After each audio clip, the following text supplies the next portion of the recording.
Sampai ketemu lagi dengan saya. Perkenalkan, nama saya Lili Joko Wahyudi. Di sini saya akan mempresentasikan atau memaparkan tugas dari dosen saya dalam pelajaran perancangan dan analisa algoritma. Pada bagian pertama saya akan memaparkan masalah kompleksitas algoritma.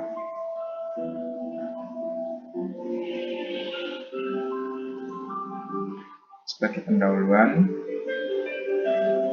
saya akan memberi paparan. Sebuah masalah dapat mempunyai banyak algoritma penyelesaian. Contohnya masalah pengurutan.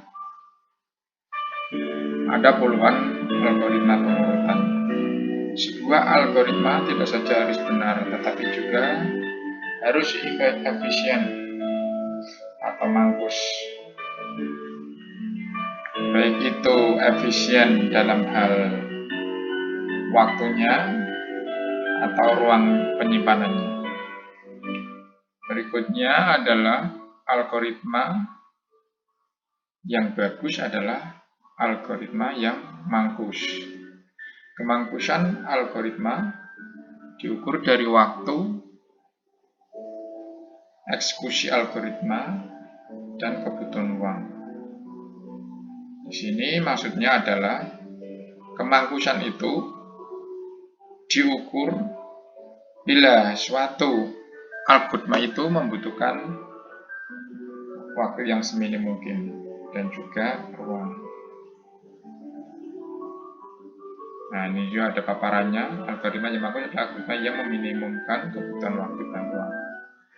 Kebutuhan waktu dan ruang suatu algoritma tergantung pada ukuran masukan,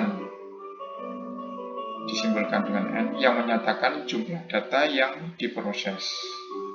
Kemangkusan algoritma dapat digunakan untuk menilai algoritma yang bagus dari sejumlah algoritma penyelesaian masalah. Jadi efisiensi di sini sangat dibutuhkan. Itu kecepatan untuk memproses suatu masalah. Model perhitungan kebutuhan waktu. Menghitung kebutuhan waktu algoritma dengan mengukur waktu sesungguhnya dalam satuan detik, biasanya diukur dalam satuan detik ya. Ketika algoritma dieksekusi oleh komputer, bukan cara yang tepat. Kenapa? Karena ada beberapa alasan. Yang pertama itu setiap komputer mempunyai arsitektur yang berbeda, bahasa mesin yang berbeda, spek mesin yang berbeda, waktu setiap operasi antara komputer satu dengan lain. Jadi dalam hal ini sebenarnya penghitungan dengan berdasarkan waktu kurang tepat. Yang kedua adalah kompiler bahasa pemrograman yang berbeda. Karena dalam pengkodingan suatu program, maka waktu yang dibutuhkan untuk merunning adalah berbeda-beda di antara komputer yang satu dengan yang lainnya. Model abstrak pengukuran waktu atau ruang harus independen dari perhitungan mesin dan kompiler apapun.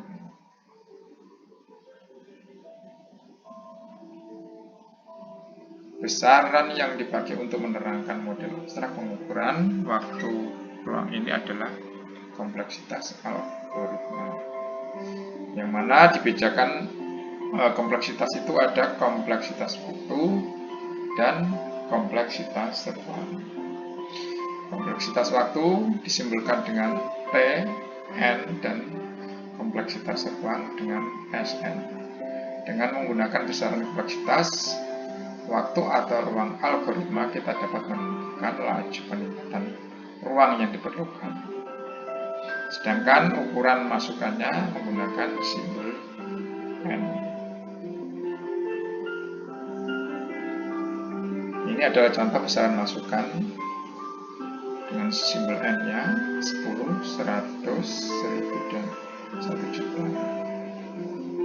Kompleksitas algoritma seperti tabel di sebelahnya, dan kompleksitas algoritma B seperti tabel yang sebelahnya.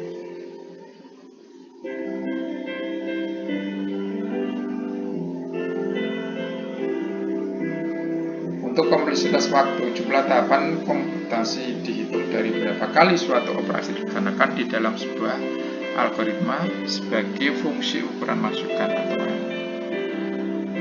Di dalam sebuah algoritma terdapat bermacam jenis operasi, di antaranya operasi baca atau tulis, operasi aritmatika yang meliputi tanda plus, min, kali, bagi,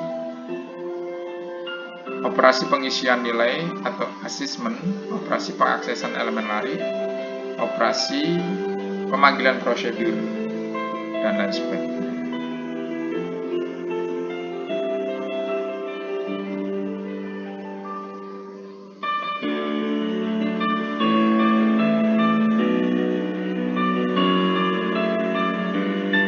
Ini adalah contoh algoritma penghitungan sebuah lari atau rata.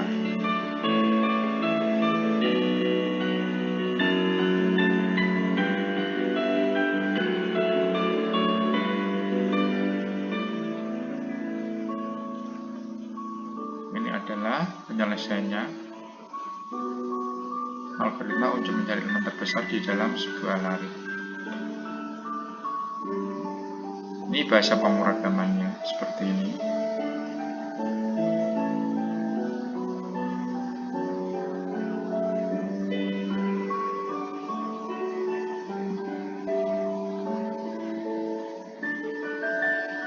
Untuk kompleksitas waktu dibedakan atas 3 macam, yaitu kompleksitas waktu terburuk